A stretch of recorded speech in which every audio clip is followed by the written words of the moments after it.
We open the bidding, ladies and gentlemen, at 1,100,000. I thank you for that, sir. 1.5. At 1,000,006 I have. Wholesaling at 1,918,000. Sold, sir. Congratulations. Ladies and gentlemen, have a great afternoon. Australia is in the grips of a well-documented housing crisis as home prices continue to climb with demand still outstripping supply. And Sydney's median house price has just climbed to a new record $1.7 million. There's not enough supply and there's too much demand. Imagine being a young couple, both working full-time professional jobs, earning a combined $150,000 a year, and discovering that you need to save for 10 years just to afford the deposit on an average Australian home. Not a mansion, not a luxury property, just an average home that now costs over $1 million. Welcome to Australia's housing perfect storm. A catastrophic combination of government policies, demographic pressures, and economic forces that have created the most unaffordable housing market in our nation's history. We're not just talking about Sydney or Melbourne anymore, mate.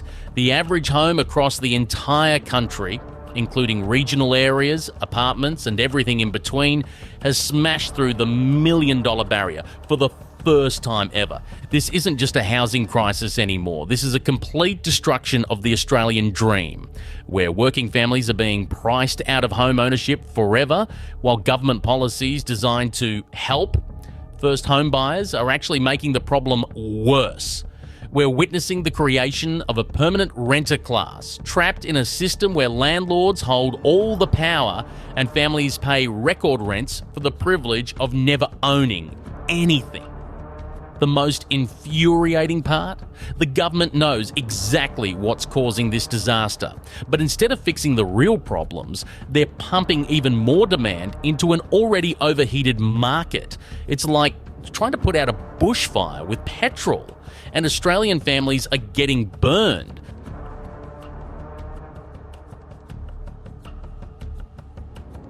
Before we expose how government policies are making housing less affordable while claiming to help first home buyers, if you want uncensored analysis of Australia's housing disaster, join our Patreon. We're the resistance fighting back against policies that are destroying the Australian dream for an entire generation. Link in the description. Let's start with the numbers that should make every Australian's blood boil. According to the Australian Bureau of Statistics, the average Australian home is now worth $1,02,500.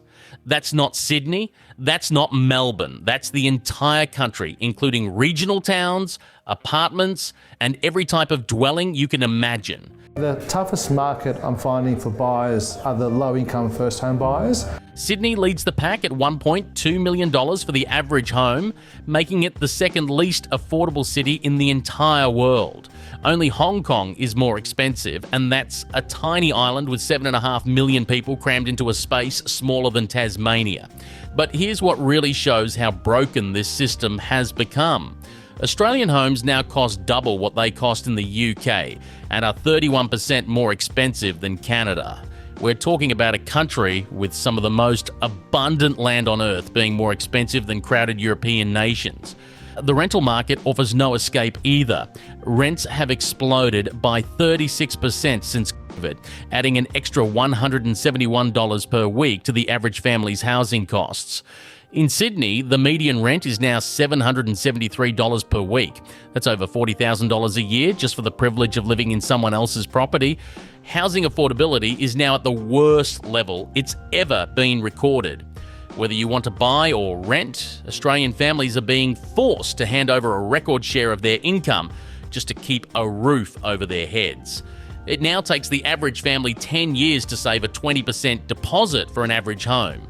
10 years of living like monks, saving every penny, just for the chance to get into massive debt.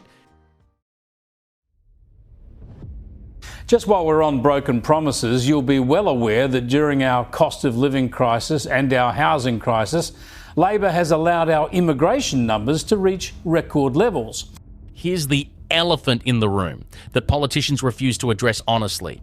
Since the year 2000, Australia has added 8.7 million people to its population. That's a 46% increase and the largest percentage growth of any advanced nation on Earth. Think about that for a second. We've added the equivalent of the entire population of Switzerland to Australia in just 24 years. And the official government projection? They want to add another 13.5 million people in the next 40 years. That means building the equivalent of another Sydney, another Melbourne, and another Brisbane, complete with all the houses, schools, hospitals, roads, and infrastructure in just 4 decades.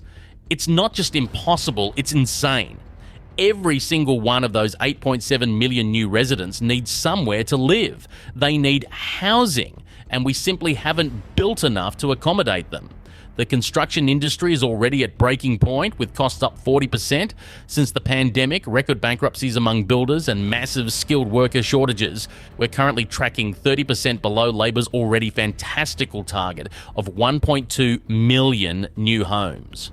They promised 20,000 new homes per month, but we're nowhere near that figure. Meanwhile, we keep adding more people who need places to live. Australia has become the most urbanised country on Earth after Japan, with 86.7% of our population living in cities. Most of these new migrants settle in capital cities, creating intense competition for the limited housing stock in exactly the places where most people want to live. Now, here's where this story gets really infuriating. Instead of addressing the fundamental supply and demand imbalance, the government is implementing policies that pump even more demand into an already overheated market. Starting in January 2026, Labor's new policy will allow all first home buyers to purchase with just a 5% deposit, with taxpayers guaranteeing 15% of the mortgage. They've also instructed lenders to ignore student debts when calculating how much people can borrow. Today I announce that under a Labor government, you'll be able to buy your first home with just a 5% deposit. What does this mean in practice? Someone earning $100,000 can now borrow $56,000 more than they could before. Someone on $125,000 can borrow an extra $95,000. That's not helping affordability, that's destroying it. The government is also expanding their shared equity scheme, where taxpayers contribute 40% of the purchase price for 10,000 first home buyers. So if you want to buy a house, you only need 60% and the government loans you the rest. Louis Christopher from SQM Research, one of Australia's most respected property forecasters, predicts these policies will drive property prices up 8 to 15% in 2025 alone. That increase will be concentrated in the sub $1 million bracket where most first home buyers shop.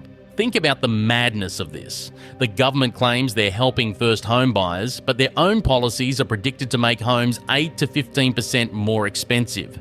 It's like claiming you're helping people afford groceries by giving everyone more money to spend at the supermarket. We're now facing the perfect storm of factors that will send housing prices into the stratosphere. The Reserve Bank is expected to cut interest rates 4 more times this year. Another 1% reduction that will boost borrowing capacity and drive prices higher. At the same time, Labor's demand-pumping policies are bringing more buyers into the market with more borrowing power. Lower interest rates plus more buyers with more money equals one thing: massive price increases. But it gets worse.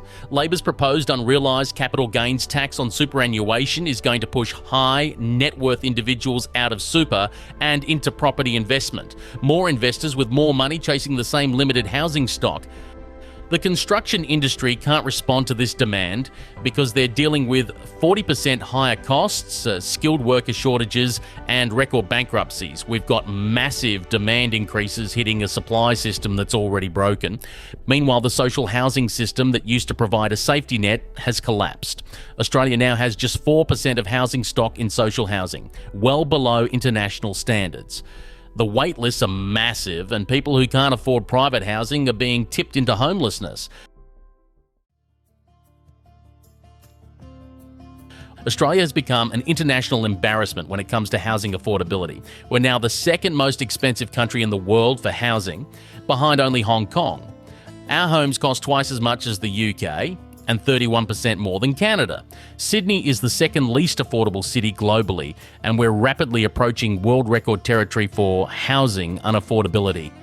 This is happening in a country with some of the most abundant land on Earth and a relatively small population. The BBC recently described Australia's situation as a perfect storm of astronomical house prices, relentless rental increases, and a lack of social housing. When the international media is describing your housing market as diabolical, you know you've got a serious problem. We've got very strong demand to rent, and that continues to outstrip the supply of available rentals. Other countries are watching Australia as a cautionary tale of what happens when you prioritise property investment over housing people. We've turned shelter, a basic human need, into a financial asset that's priced beyond the reach of ordinary working families. The mainstream media won't tell you how government policies designed to help first home buyers are actually making housing less affordable, or how the population explosion is creating impossible demand for housing. They won't explain how we've turned homes into financial assets instead of places for families to live. Join our Patreon for uncensored analysis of the policies that are destroying the Australian dream and creating a permanent renter class. This perfect storm isn't an accident. It's the predictable result of decades of policy choices that prioritise property investment over housing affordability. We've created a system where existing property owners get richer while young families get locked out forever. The solution requires addressing the fundamental supply and demand imbalance, but that means making hard choices about population growth, planning laws, and investment incentives that politicians are too scared to make. Until we're willing to have honest conversations about these issues, Australian families will continue paying the price for a housing system that's completely broken. The Australian dream of home ownership is dying, and government policies are holding the pillow over its face. The question is whether we'll wake up before it's too late, or whether we'll accept a future where only the wealthy can afford to own homes, while everyone else pays rent forever. To see the latest Australian crisis, click this video here.